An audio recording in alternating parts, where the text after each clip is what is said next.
Après plus de 14 ans de pouvoir, Ali Bongo vient de tomber au Gabon par un coup d'État mené par l'armée. Le communiqué qui a été lu laisse clairement entrevoir qu'il y a plusieurs corps qui sont derrière ce coup d'État. On peut très clairement distinguer la garde républicaine, l'armée, mais aussi la police. Il s'agit donc d'une concertation. Voici quelques images qui montrent la réaction de la rue face à ce coup d'État.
C'est une journée historique.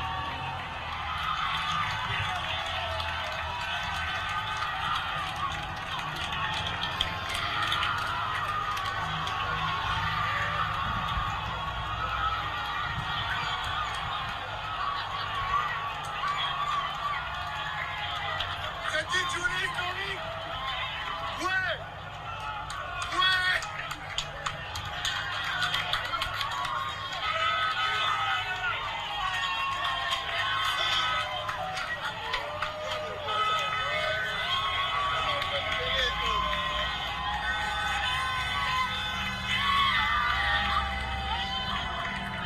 Mais, les gars. On est derrière vous. Liberté, c'est une journée historique.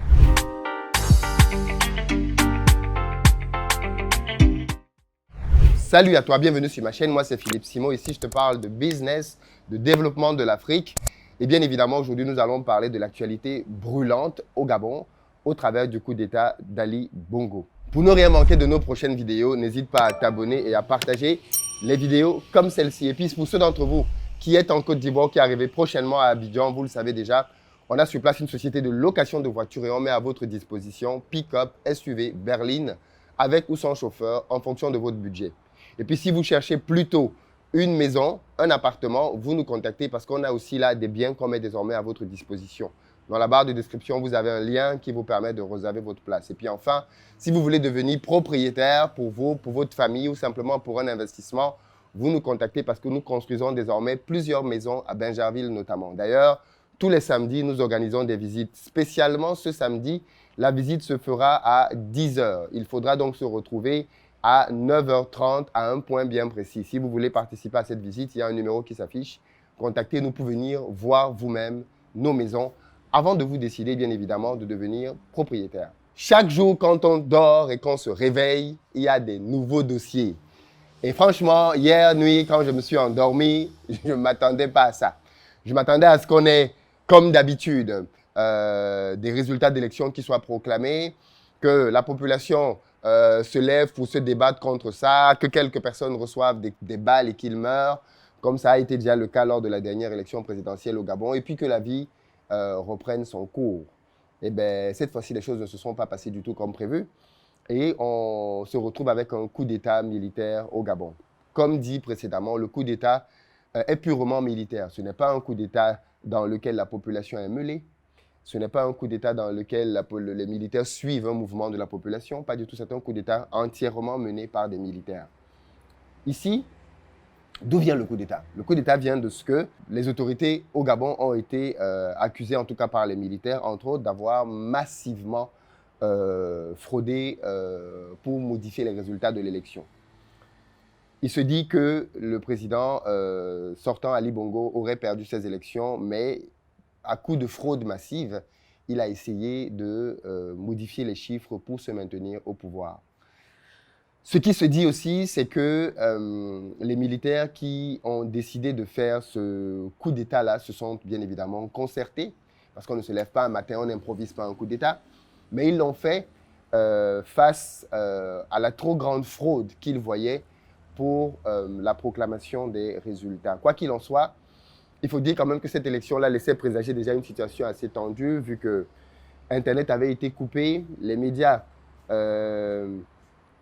internationaux avaient été interdits, les observateurs avaient été interdits, les observateurs internationaux, et que l'opposant principal avait déjà annoncé qu'il y aurait de grandes fraudes, que lui-même a vu des fraudes massives, et donc il ne laisserait pas tout ça passer. Donc en réalité, on s'attendait à un contexte un peu tendu dans lequel, comme je disais tout à l'heure, les populations seraient peut-être sorties et malheureusement se seraient prises des balles, et qui aurait finalement conduit à maintenir simplement Ali Bongo au pouvoir. Il faut savoir que l'état de santé d'Ali Bongo inquiétait énormément. C'est quelqu'un qui a eu un AVC et tout le monde s'attendait à ce que, face à sa maladie, qu'il prenne le temps de se soigner.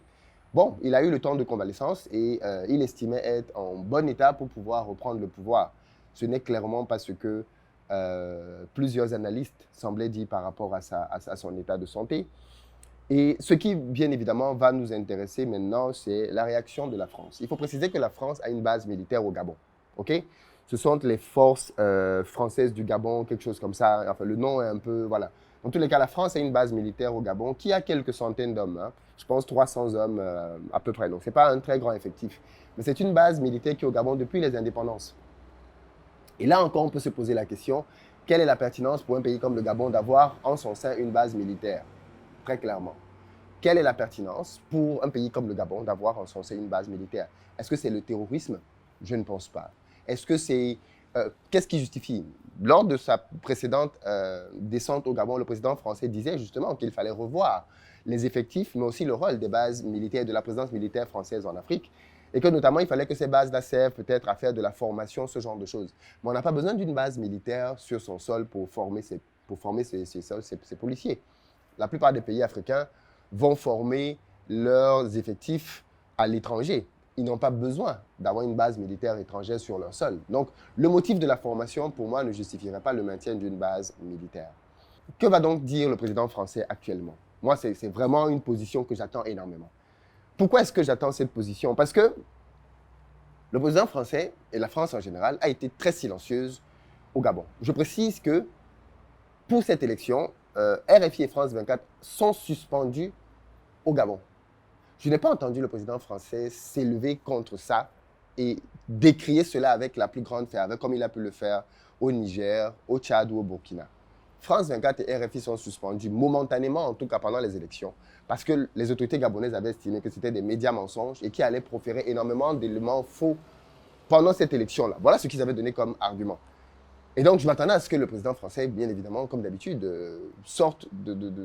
vienne au créneau pour dire non, ce n'est pas possible, c'est inadmissible. Rien n'a été dit. Internet coupé pendant les élections. Je m'attendais à ce que la France sorte pour dire ce n'est pas normal, ce n'est pas admissible, parce qu'il faut bien comprendre que Internet, c'est l'outil de travail de beaucoup d'entreprises. C'est leur oxygène. Quand vous coupez Internet, il y a des boîtes qui meurent littéralement. Donc, quand on coupe Internet pendant 1, 2, 3 jours, dans un pays, mais on vient de tuer tellement de boîtes. On vient d'asphyxier l'économie à tellement de niveaux. Rien n'a été dit.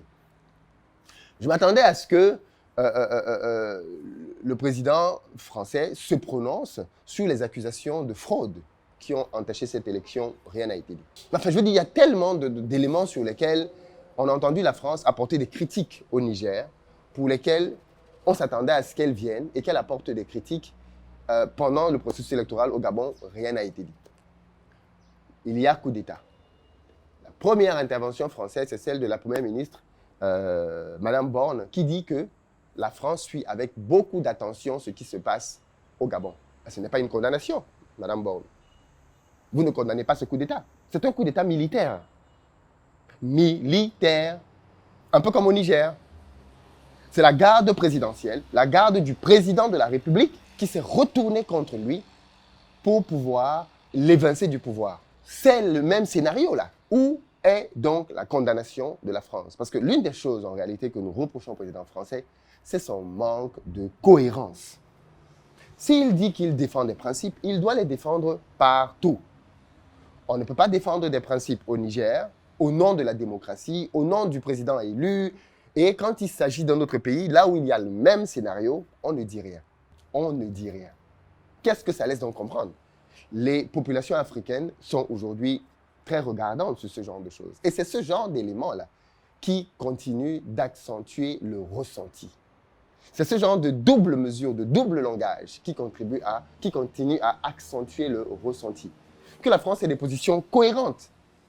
Bientôt, on va venir nous dire que oh, c'est la Russie qui est derrière. Vous allez, si par malheur on voit un drapeau russe au Gabon là maintenant, on va venir nous dire que c'est la Russie qui est derrière. La Russie est en train d'essayer de chasser la France, la Russie est en train d'essayer de prendre les positions françaises, et ainsi de suite.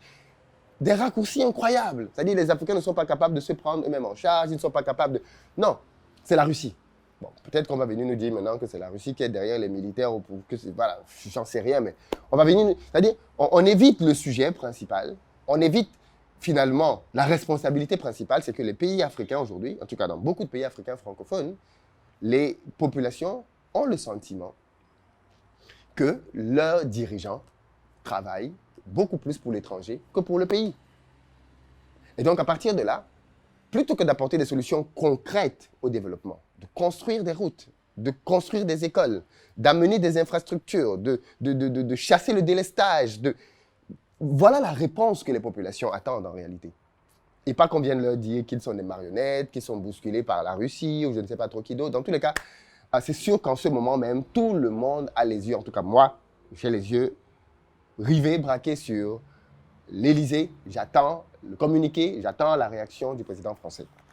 Il y a un autre qui a réagi, c'est le président chinois. Je vais vous lire sa réaction parce que Xi Jinping dit la Chine suit de près l'évolution de la situation au Gabon et appelle les parties concernées à agir dans l'intérêt du peuple gabonais.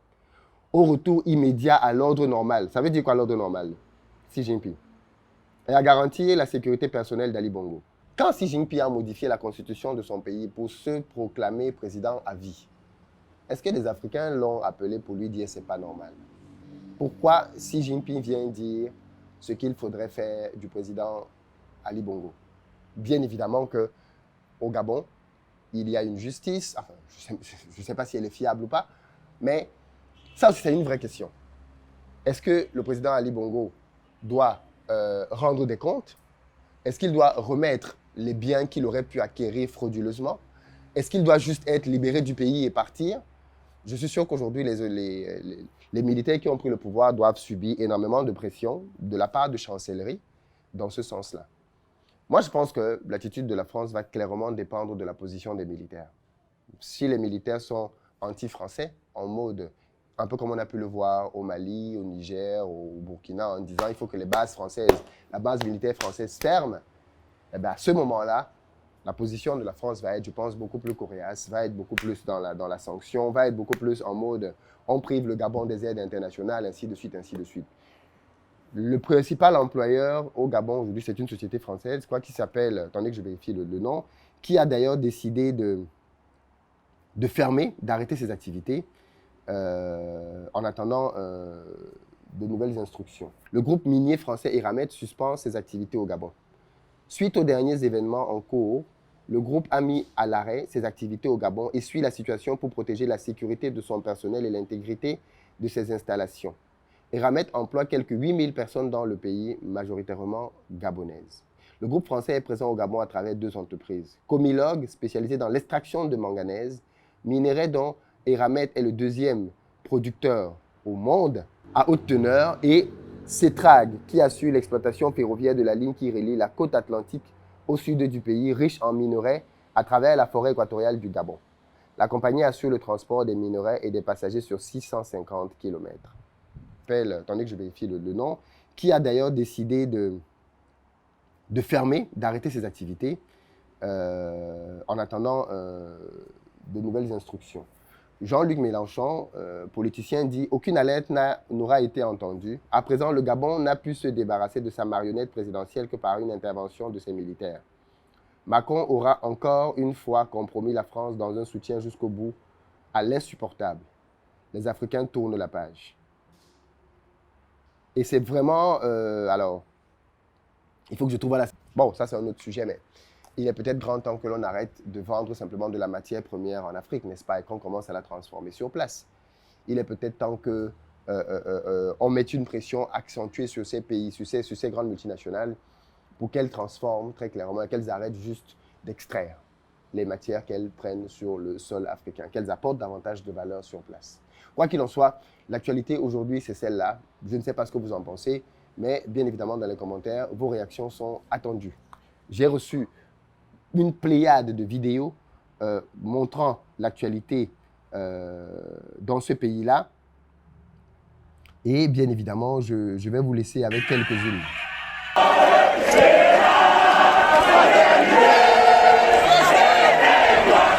Tout part de la démocratie.